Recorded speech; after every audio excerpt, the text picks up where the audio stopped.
Hi, my name is Tom Clark, helping Motion Industries deliver brands you count on from people you trust. We invite you to watch and learn about some of our brands you can count on with the goal of helping you with your practical application.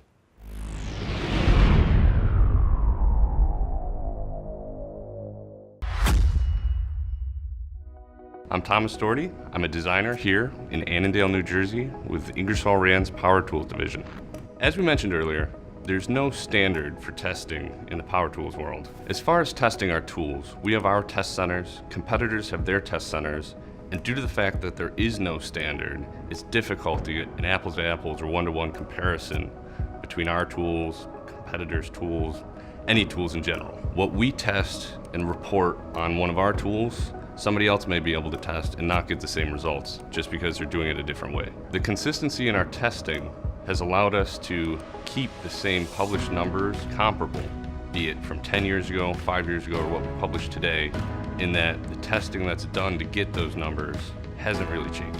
There are many different variables that can affect the number we output in a test, be it time, bolt size, air pressure that the tools run at. Those are just the three big ones. Taking into account those variables, our testing to simulate the real-world application lets us publish numbers that allow you to make decisions best suited to your job.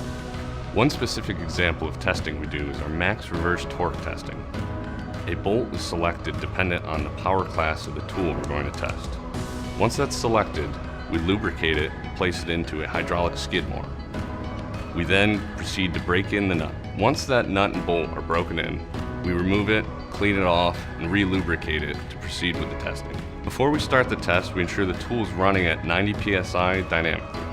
To do this, we run the tool without any load on it and set the pressure at the inlet of the tool to 90 psi. After the tool is all set and the test is set up and ready to go, we do 5 consecutive runs, controlled by an air solenoid to maintain a time interval. This removes human error and that time variable from the equation. This is done the same way regardless of the power tool class that we're testing. To achieve our published numbers, we'll take those 5 runs and average them.